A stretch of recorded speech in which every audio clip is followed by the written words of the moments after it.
Saludos, caminantes del abismo, y gracias por asistir a los relatos de Lovecraft de VM Gran Abismo.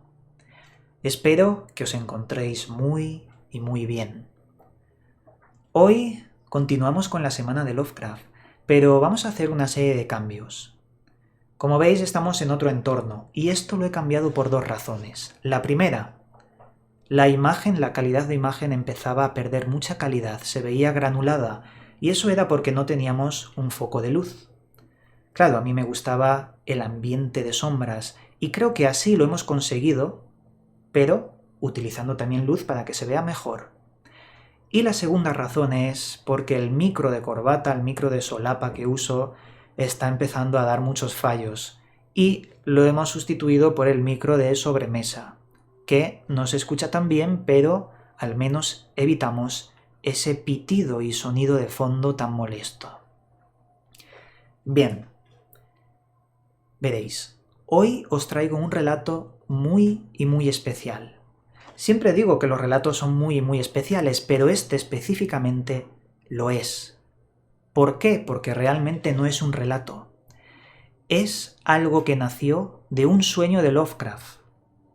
Una noche el maestro Lovecraft soñó con esto que os voy a relatar. Y además no quiso publicarlo.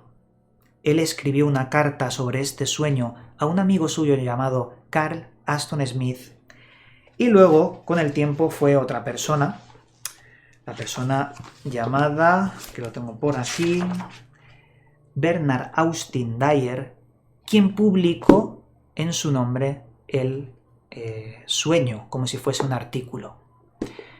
Por ello esto es muy interesante. Vamos a relatar un sueño de Lovecraft que le causó bastante miedo y que tuvo que compartirlo con sus más allegados, con sus amigos. ¿Con qué cosas sueña el maestro? ¿Con qué cosas puede soñar el señor Lovecraft? Porque su mente, puede tener de todo. Y a nivel de subconsciente, el apartado subliminal que descarga potentemente esos mensajes en los sueños puede incluir claves reveladoras para la vida del propio Lovecraft. Por ello, primero vamos a comentar este relato y después vamos a dar varias notas interesantes sobre este. Este relato, nacido de un sueño, se titula El clérigo malvado. Veréis, el relato empieza en un ático bastante mohoso, una madera muy antigua, repleto de polvo, telarañas. Parecía que era un lugar abandonado durante muchos y muchos años. En este ático entran dos personas. Parece que una de ellas está dispuesto como a venderle la casa a la otra. Y le dice que hace mucho tiempo en esta casa encontraron a una persona que se había caído por las escaleras y se había partido la cabeza con el último escalón. Sin embargo, la persona le dice: me voy a ir un momento, quédate aquí y no toques nada, no te metas en las sombras, no toques ningún objeto y por encima de todas las cosas, no toques el objeto que está encima de la mesa. El objeto era un poco extraño, parecía una caja de cerillas, pero era algo que jamás él mismo había visto. Cuando se quedó solo, lo que hizo fue estarse quieto. Le habían advertido que no entrase en las sombras, que no tocase nada y que no tocase ese objeto del centro de la sala. Este hombre empezó a palparse y en uno de sus bolsillos encontró un extraño artilugio. Parecía una linterna, pero no lo era. Al pulsar el botón emitía una luz de color púrpura. Era un objeto muy raro y no recordaba el por qué lo tenía encima de él. Entonces empezó a iluminar las sombras, iluminaba con ese artilugio los objetos, y se le ocurrió iluminar el objeto más prohibido de la sala, aquel que estaba en el centro de la mesa, encima de la mesa. Entonces empezó a ocurrir algo extraño. El objeto empezó a emitir partículas de color blanco y luego se extendieron a varios colores. y las partículas bañaron toda la sala. Claro, nuestro protagonista se asustó bastante. Pensó, ¿qué acto mágico acaba de ocurrir? Esto era algo que nadie había visto nunca, era muy extraño. Y se dio cuenta de que empezó a sentir una respiración en ese ático. Un ático en el que él pensaba que no había nadie. Se dio la vuelta y vio el rostro de una persona con una larga barba, ataviada con túnicas, parecía algún tipo de obispo, monje o clérigo. Se fijó que esta persona no parecía haber descubierto a nuestro protagonista. Y de repente empezó a ver que habían otras personas parecidas a esta saliendo por las esquinas de la habitación, de ese ático mohoso. Todas estas personas tenían las mismas características. Una barba larga, era gente mayor y tenían túnicas, realmente parecían obispos. Y vio una curiosa escena. Parecía que todos ellos estaban discutiendo con uno, con el primero que había visto nuestro protagonista. Después de una acalorada discusión, se marcharon todos menos el primero, menos ese clérigo.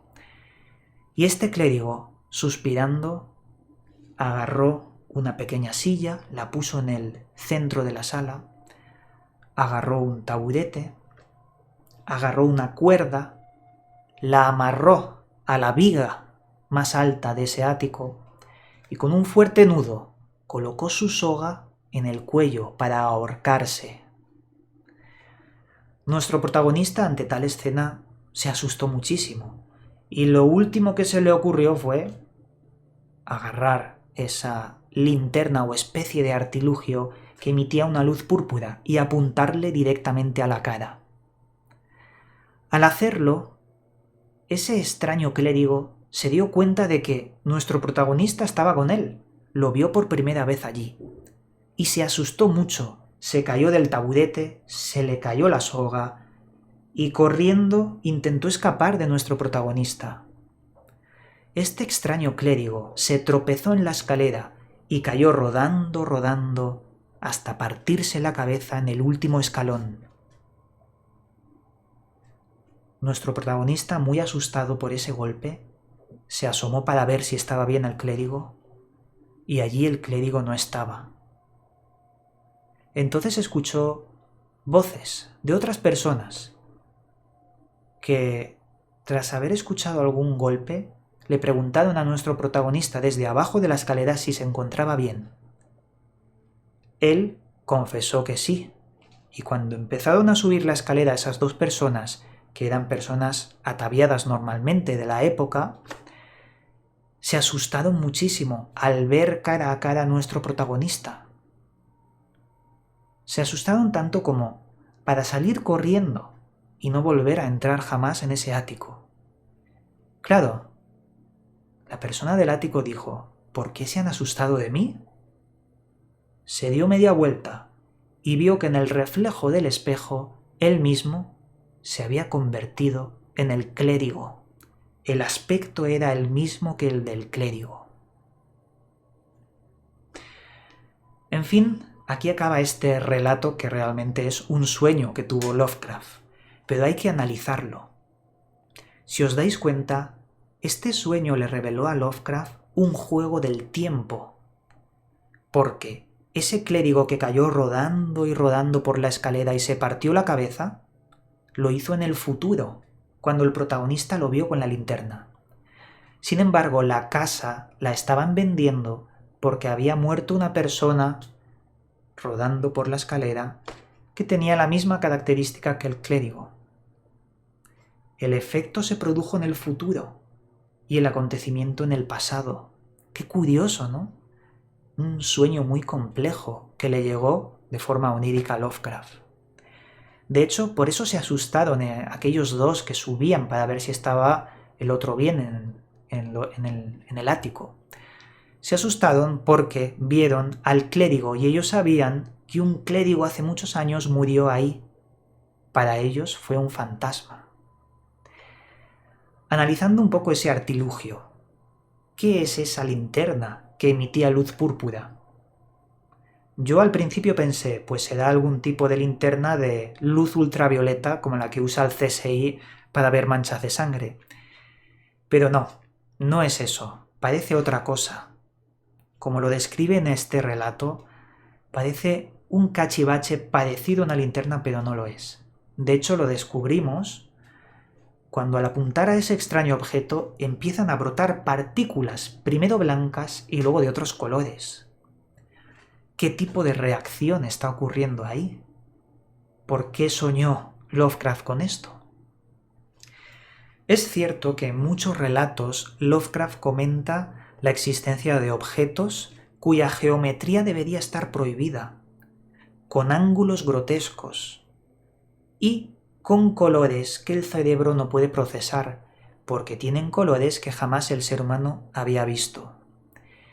Él en varios relatos comenta cómo estos objetos eran sustraídos de lugares que estaban fuera del espacio y tiempo y que pertenecían a seres no humanos, por encima de nosotros, entidades que jamás podríamos tampoco procesar. ¿Era uno de estos objetos el que se le coló en sueños a Lovecraft? Por lo que parece, el sueño traía una imagen del pasado, pero no era simplemente una imagen, porque los efectos que acontecían eran reales. Una especie de viaje en el tiempo, pero no como en las películas. Una mezcla entre dos dimensiones, parece más eso que un viaje en el tiempo. Es un poco irónico saber que Lovecraft, él siempre escribía sobre la importancia de los sueños, de cómo habían seres que se comunicaban con otros mediante los sueños. Sin ir más lejos, Cthulhu, encerrado en el fondo del mar en el sello de Riley, para que alguien lo liberase, enviaba mensajes en los sueños de las personas. Y por eso es irónico que Lovecraft tuviera un sueño tan extraño cuando él siempre decía que los sueños eran la puerta que unían los dos mundos. Más allá de la ficción, parecía que algo de realidad se estaba colando en su mente.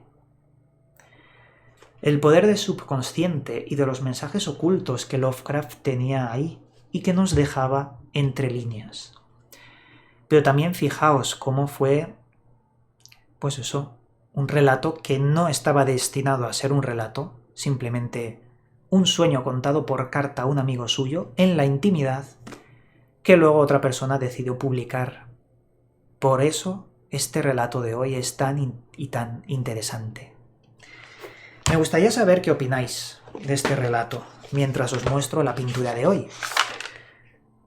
Y lo digo en serio, me gustaría saber qué opináis, dejadlo en comentarios, porque esta ocasión es especial en cuanto al relato.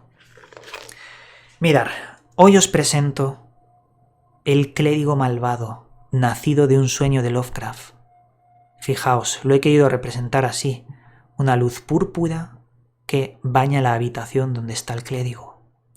No es una de las pinturas más elaboradas que he hecho, pero sí que es representativa para poder hacernos una idea. Esos ojos vacíos que presentaba la entidad que se presentó en ese ático mohoso. Pues aquí lo tenemos. En fin, aquí llega el final de este programa. Como sabéis, mañana será el último programa de la semana de Lovecraft y luego pues intentaré traeros un vídeo por semana. Espero que este programa haya sido de vuestro agrado y como siempre os mando un cálido abrazo y nos volveremos a ver en otro vídeo. Llegamos al final del programa. Puedes seguirme en mis otros dos canales donde también subo información sobre misterios y enigmas. A su vez, también puedes seguirme en las redes sociales donde actualizo cada día su contenido. Que las estrellas guíen vuestro camino. Hasta pronto, amigos.